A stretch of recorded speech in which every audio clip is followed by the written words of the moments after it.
Today we have somebody very amazing with us. Okay. Somebody who's been in the ministry since 1983. Somebody who's extremely beautiful, extremely blessed, filled with the Spirit, who's blessed with 4 kids. 3 of them are married, who's blessed with grandchildren. So don't imagine that you will have a grandmother standing here, okay? You're going to have someone who's glowing in the Spirit, and she's every moment looking better and better. And she's telling us today how we can make a choice to be better or to be bitter. She's been passionate about sharing God's love and His mercy wherever and whenever God calls her to do. And I've heard her many times. She's been a great blessing to the renewals, great blessing to the church. And I'm sure today as she comes up here, Leela Moraes, let's give a mighty hand to her. She will be a great blessing to each one of us as she tells us how to make a choice between being bitter or being better. So let's welcome her with another round of applause. Please, let's clap loudly.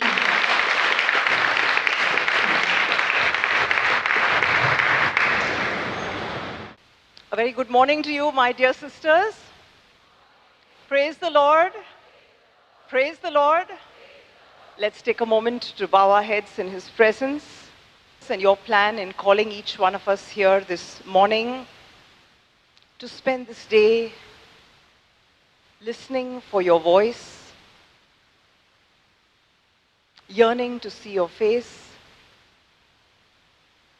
We believe that you have called each one of us here with your purpose.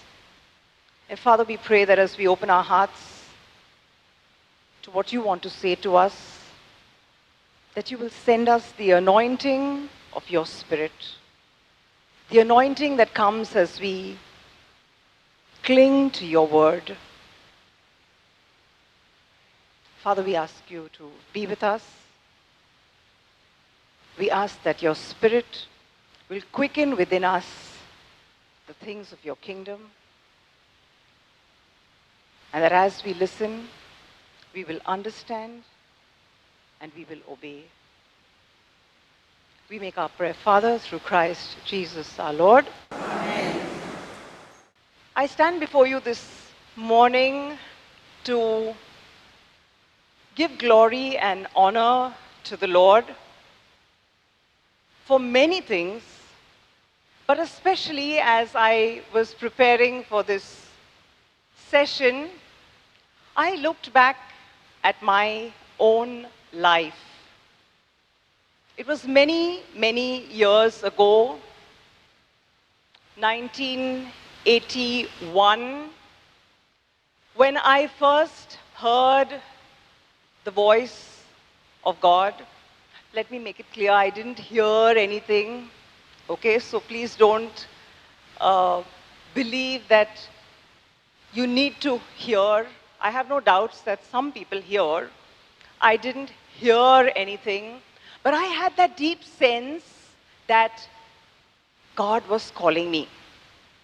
I was a young college student, and I made this compulsory college retreat, after which I knew without a doubt that God wanted me to love Him, to serve Him, and to be happy with Him forever. To know Him, to love Him, to serve Him, and to be happy with Him forever. And you know, when I first gave my life to Jesus, when I first committed myself to accept Jesus as my personal Lord and Master and Savior, I was sure that Jesus wanted me to be happy with Him forever. You believe that? Yes, of course.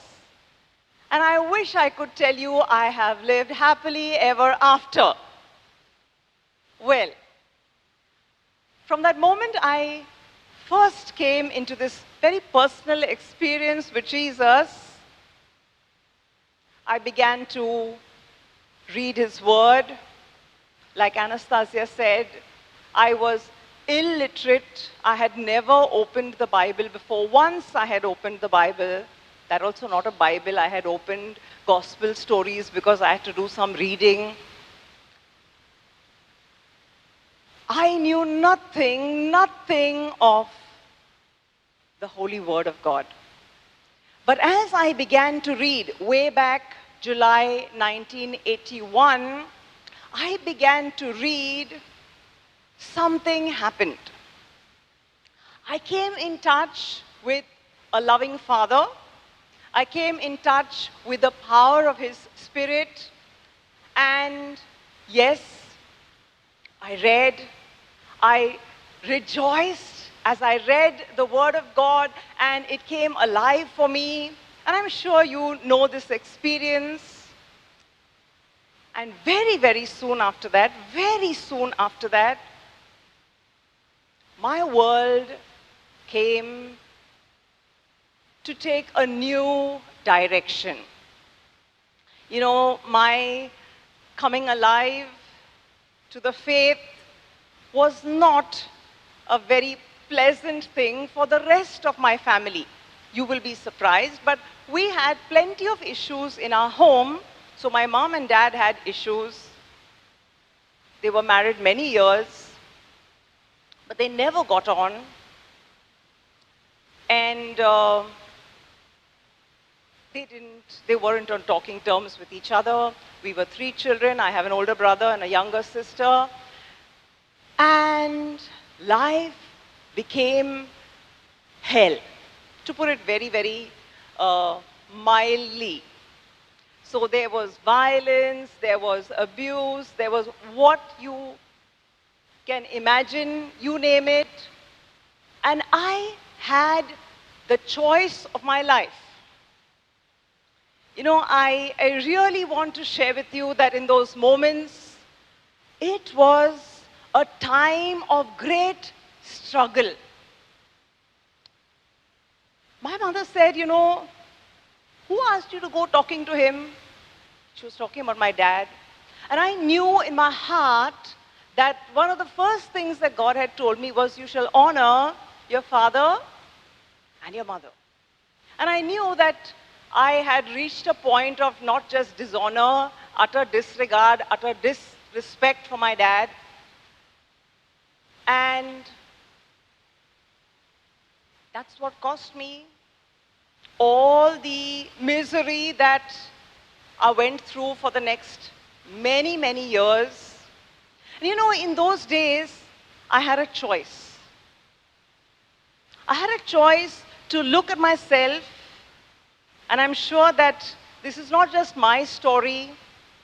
Every one of us has moments in our lives when there are things that happen which can make you really bitter.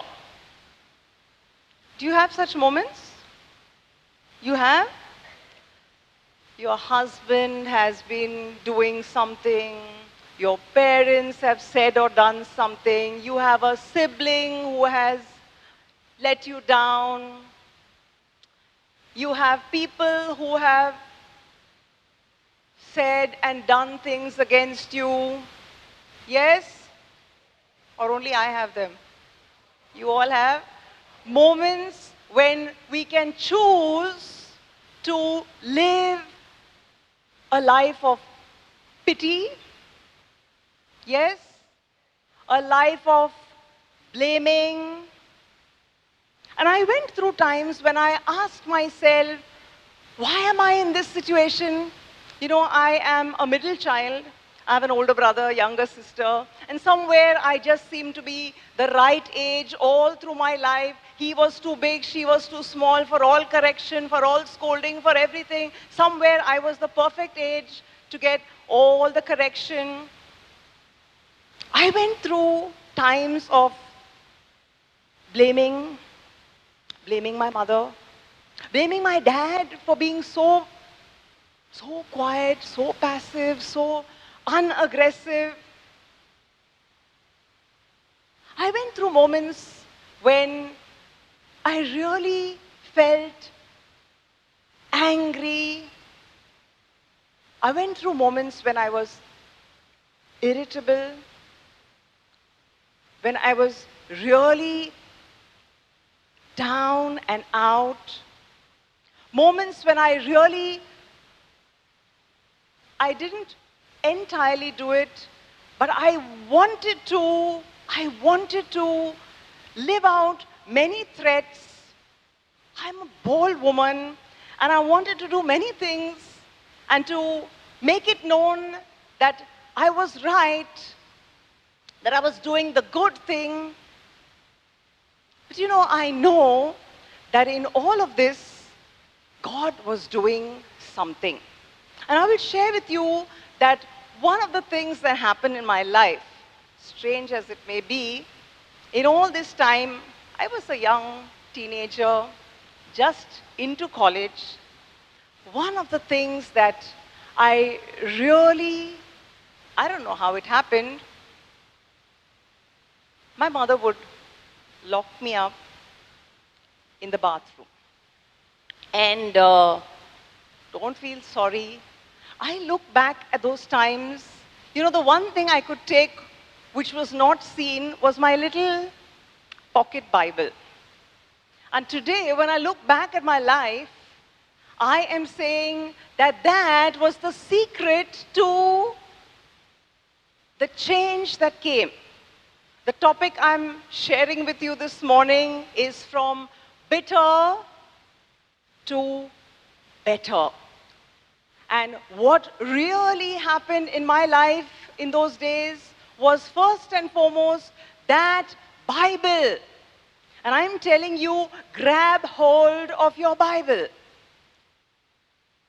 There are promises there that sustained my life. And I had no idea that the theme for this day, or let us say the theme for what you are celebrating, is from Isaiah chapter 40. But many have often asked me,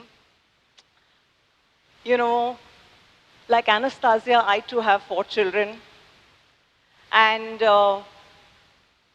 I've heard it often when people say, you don't look like you have 4 children. You don't look like you're married 30 years. You don't look like you have grandchildren. And I share this verse. And I'm saying this to you this morning. Do you not know? This is what the Word of God says.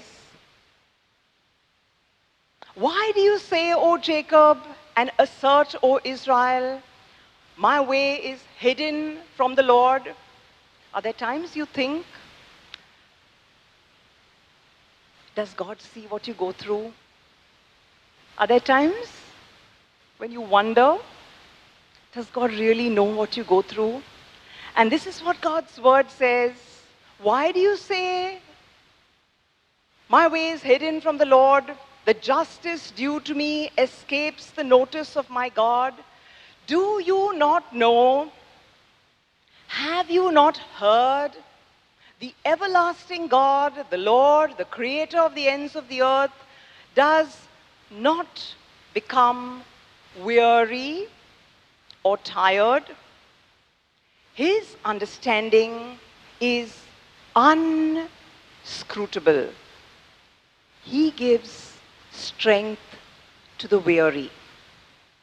He gives strength to the weary. And to him who lacks might, he increases power. Amen? To him who lacks might, he increases power. And then we have these words.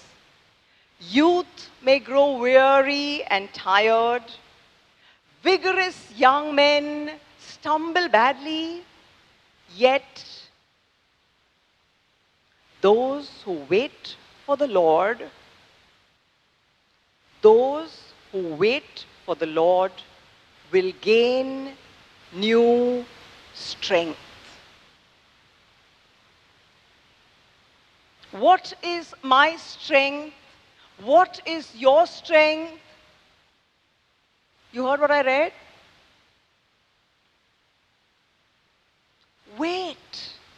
They that wait for the Lord will gain new strength. They will mount up with wings like eagles. They will run and not get tired. They will walk and not become weary. I have shared many a time.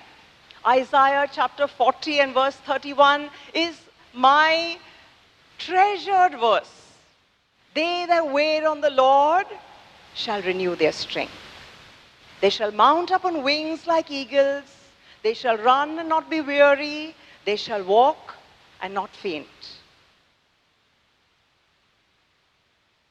Now, let me tell you that walking in the way of the Lord is a challenge. I said to you, first and foremost, it's a challenge to take your Bible and to find God's promises. You have a choice. A choice on the one hand to blame, and I have many people that I could point a finger at and blame for the circumstances in my life. And I'm sure you also have lots of people who could have done differently, and your life would probably have been different. Yes or no? Of course. But I'm telling you that God makes no mistakes. And all the people God has placed in our lives, yours and mine, are there with His perfect plan and purpose in mind. And so if God placed in my life the people who are a part of my life, if God has placed in your life people who are not the best of people, who have made your life difficult, you know them? Oh yes. But the Lord is asking you this morning, my dear beloved sisters, to know that He has planted within us a strength that He wants you to find.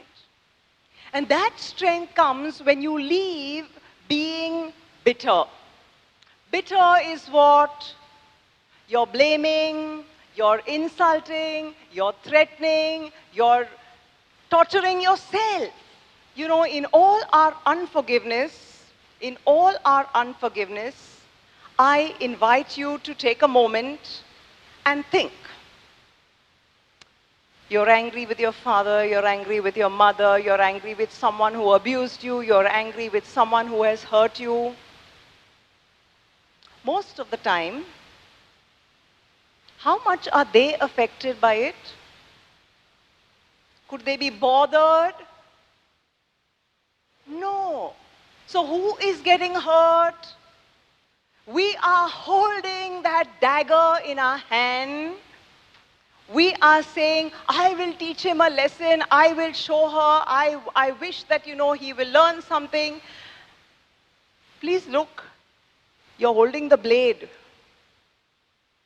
Only you and I are getting hurt as long as we are waiting to get even with somebody.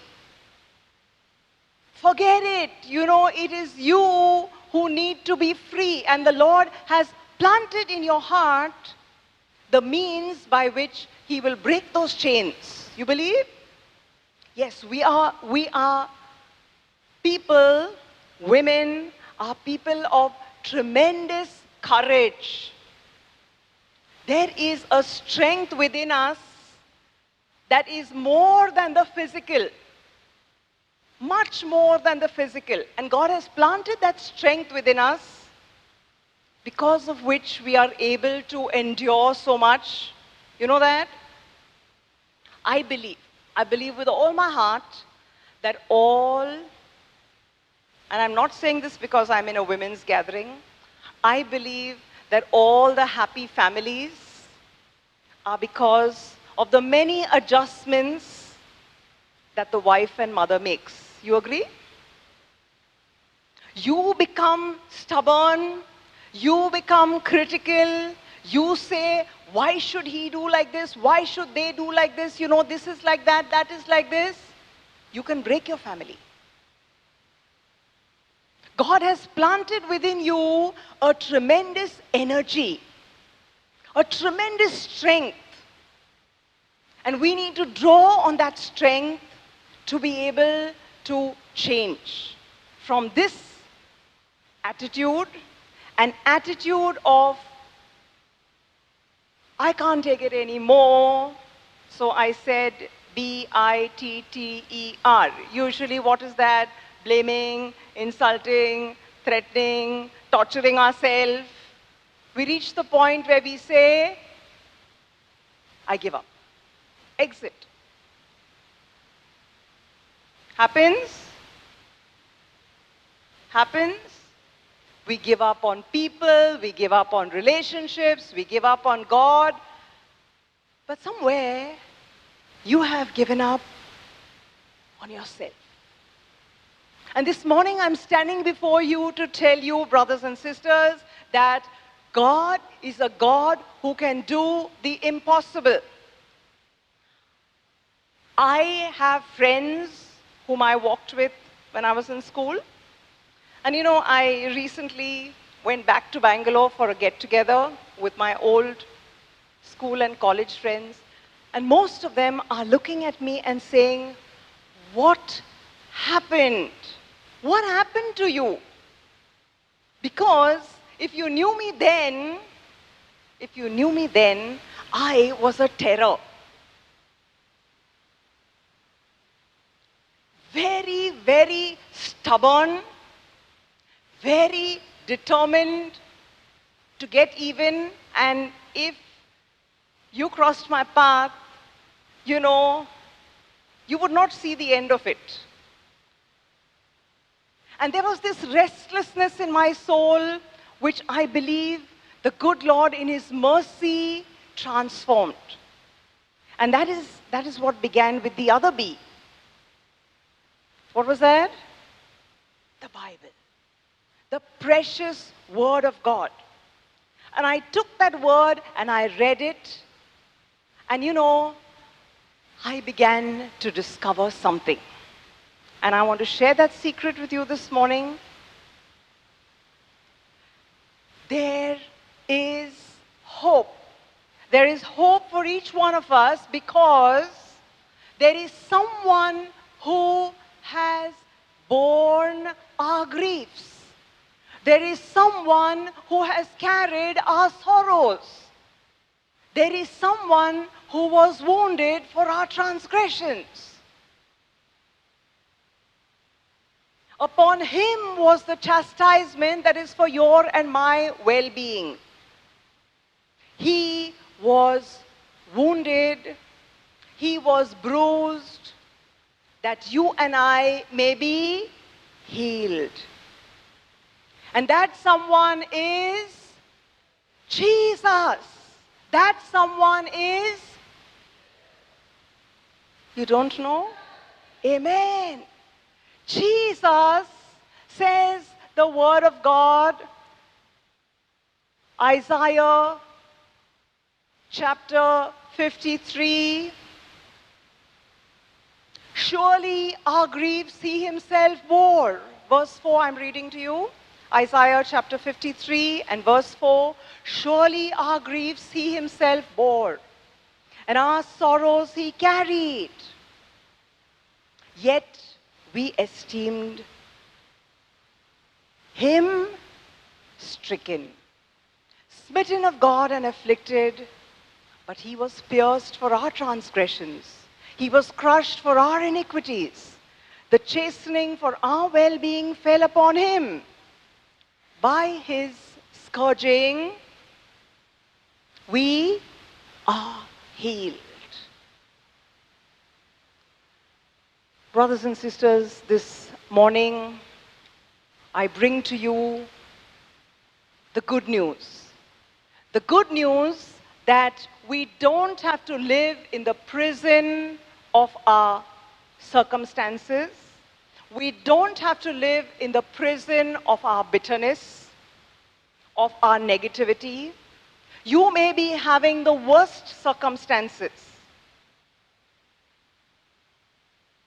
but God is looking for you to make that one step. That one step to put your hand in the hand of the Savior. And when you put your hand in the hand of the Savior, I'm telling you after so many years, well, life is not a bed of roses even now. So I don't have 4 saintly children who do everything that I say, who listen to me all the time. I don't have a husband who just allows me to do my own thing all the time. We have plenty of struggles, plenty. I could write a book, and I'm not exaggerating. But the reality is that when you begin to put yourself into the place of those who are hurting you, and so I come to the E, which is you start to empathize. You know, I began to look into the life of my mother. And as I looked into my mother's life, I realized that there is something that makes her the way she is. So what made her such an angry person? What made her such a stubborn person? There are many things in her life.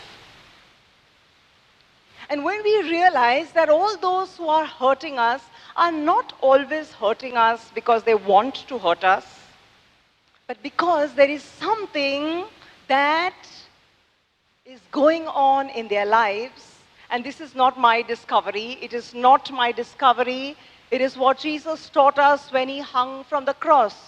You know, as Jesus hangs from the cross with his arms stretched between heaven and earth, he says, Father, forgive them. They don't know what they are doing. And this is the truth. You said it. Your brother, your sister, your mother-in-law, your daughter-in-law, your sister-in-law, your auntie, your uncle, your whoever whom you're so angry with for so long doesn't even know the extent of what they are doing to you and to themselves. You know that? Yes. And so the Lord himself, Jesus himself, gives us the simple solution. And what is that simple solution? Cry out to the Father. It is not you who are forgiving first. You know what Jesus said?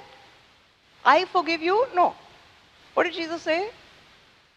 Father, forgive them. And you know, when you realize that the Father has forgiven them, then who am I? Who am I to hold on to the unforgiveness? It's not about you and me. Unfortunately, you know, in the bitter is the I. And that I is so big, that we find it so hard to understand, why is this happening to me? Yes or no? It's not about me. I must decrease. And he must increase.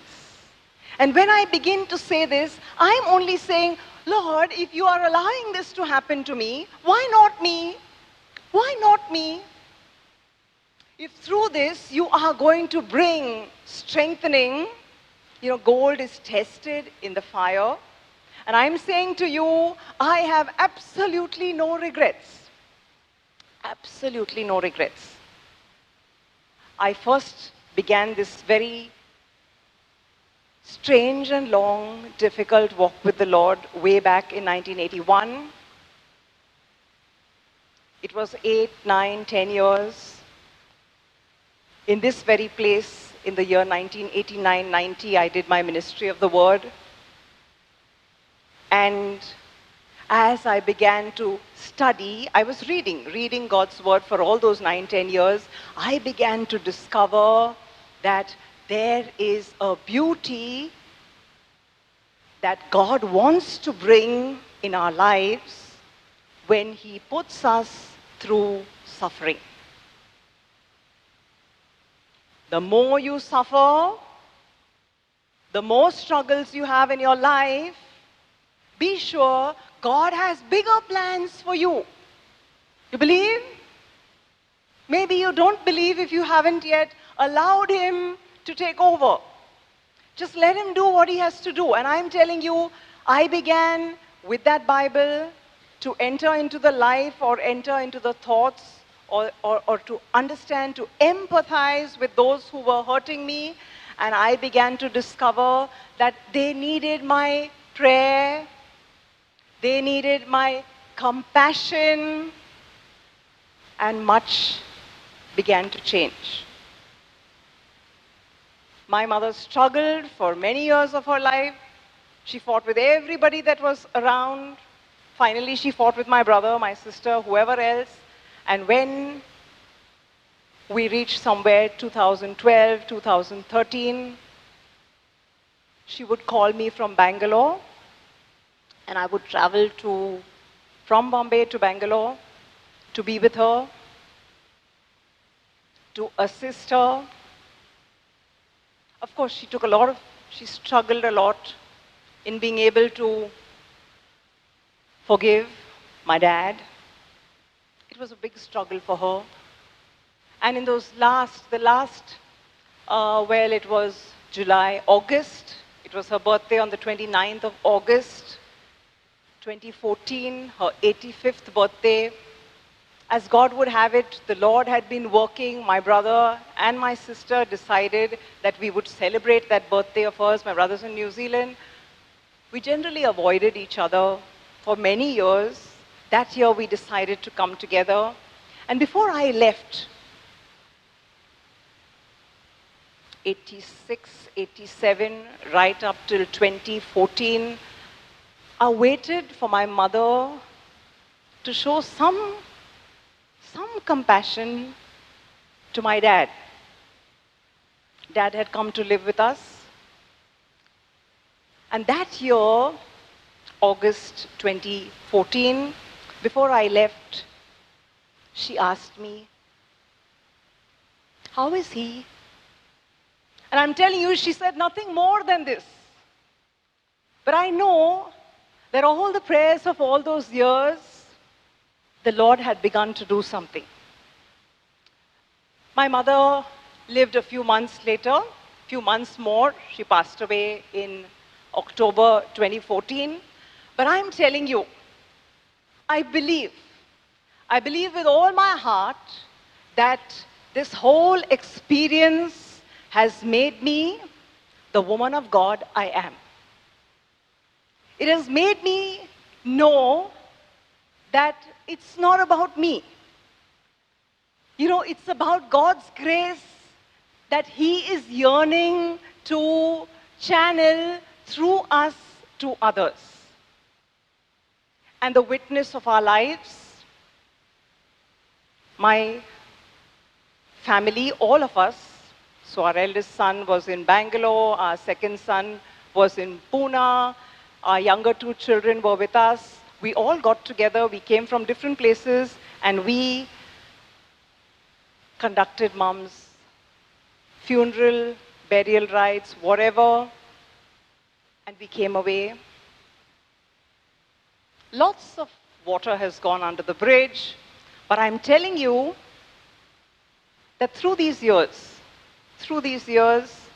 our family has had a change in their whole faith experience simply because of the stand that I took in the midst of the possibility of being bitter. Why? Why did I have to be the butt of everything from the beginning to the end? I look at my life now and I see my brother, he's married 25 years, no children, they are doing brilliantly well. I see my sister, she's unmarried, she's in Bangalore, but she is earning 10 times what we have. And I can still ask myself, why? Why does my lot have to be the deprived lot? But you know, it doesn't strike me this way at all. I rejoice. I rejoice because I'm telling you, I know what God's word says. In the letter of James, he says, my brethren, count it all joy when you go through different kinds of sufferings, different kinds of tribulations, because the trial of your faith brings perfection. It brings strengthening. And so, my dear brothers and sisters, I am telling you, take this moment to stop and to reflect. Your Bible, entering into the world of the other. More than anything else, I take you to the Gospel according to St. Luke, where we have the recipe for dealing with bitterness. I say to you who hear, love your enemies.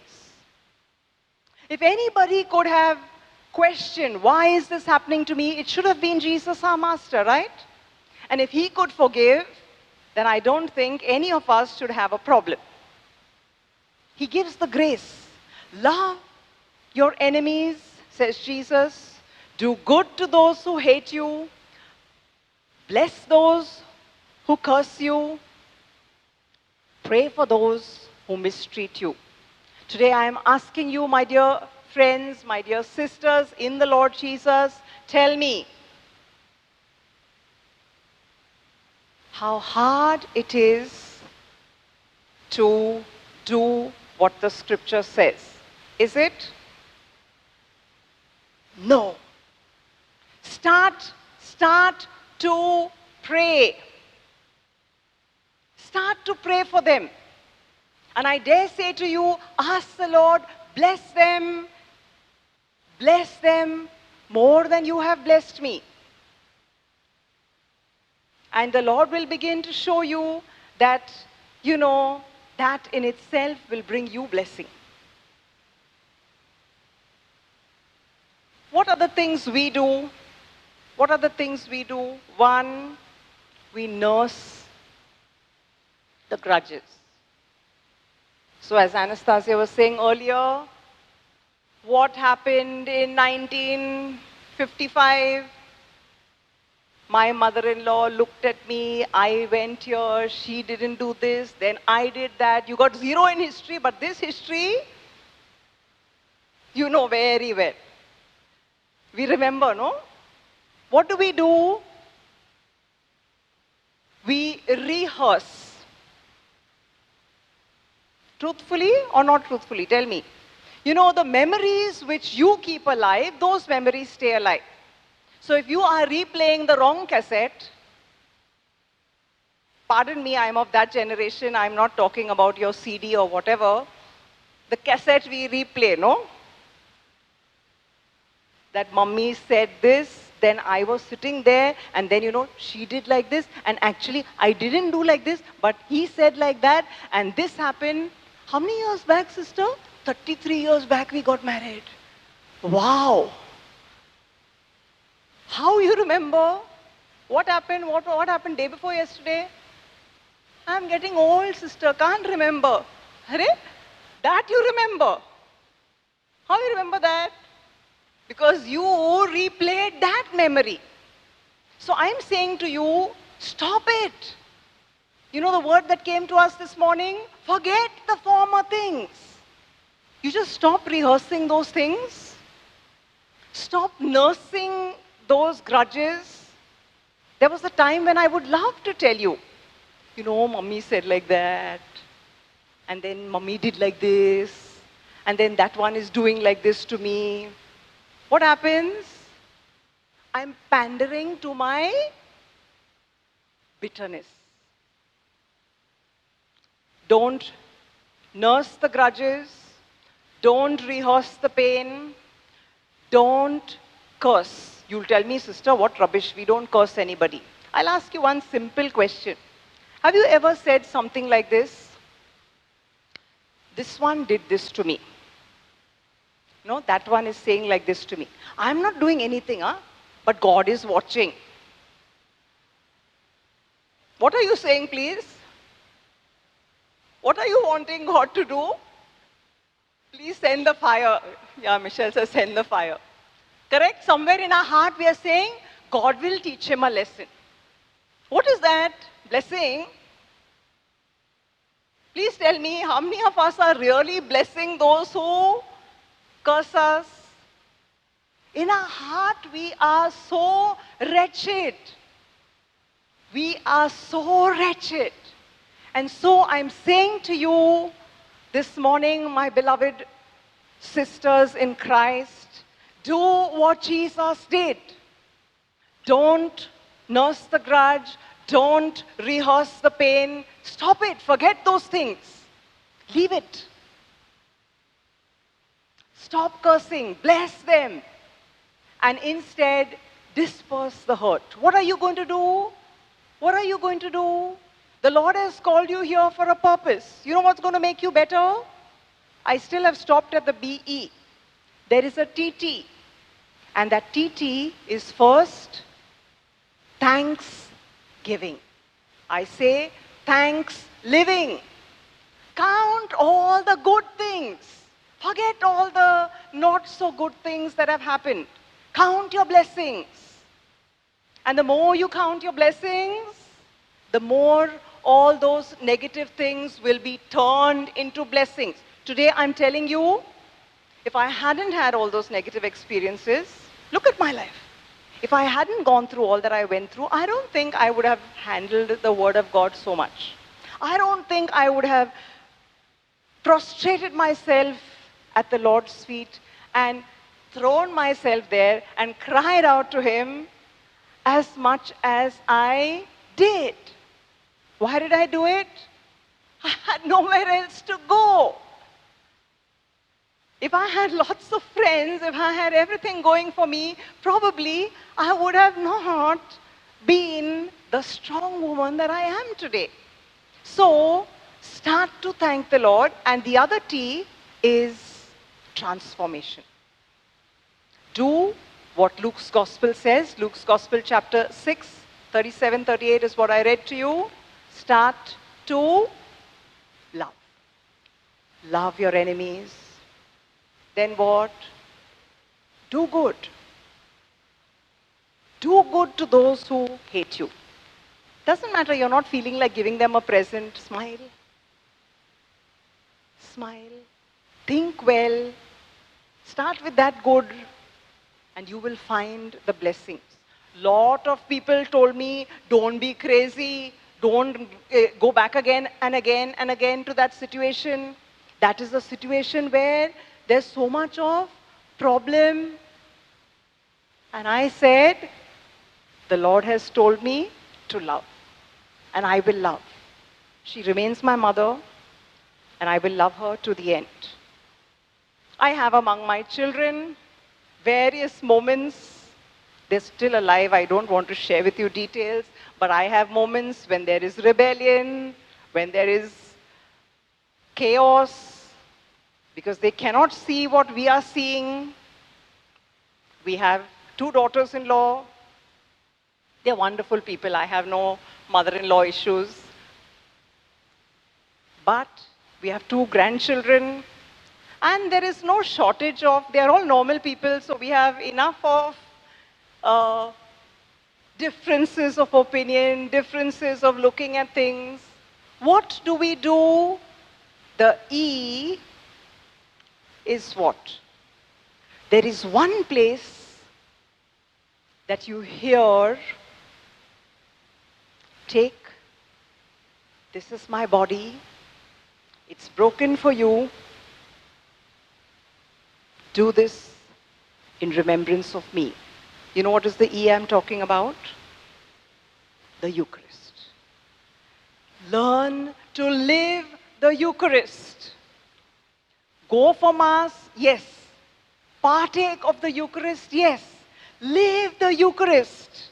We as women have a tremendous capacity to do this. To say in our marriage, to say in our family, to say in our relationships, this is my body broken for you. This is my life poured out for you. Is it not the story of your life? Yes. Rejoice, my dear sisters. We are partakers in the Holy Eucharist. Amen? Count it all joy when you go through those moments of suffering. Don't look at it as a torture, because the Lord is doing something. And the Lord is doing something amazing even at this moment as you open your heart to His Word. He wants to break the chains that are holding you down. The chains that are telling you, poor me. Why this suffering? Why this affliction? Why this poverty? Why this trouble? Why this one is not talking to me? Why that? The hour is reconciliation. Be reconciled. To whom? First, to the Father. And when you hide yourself in the Father's arms,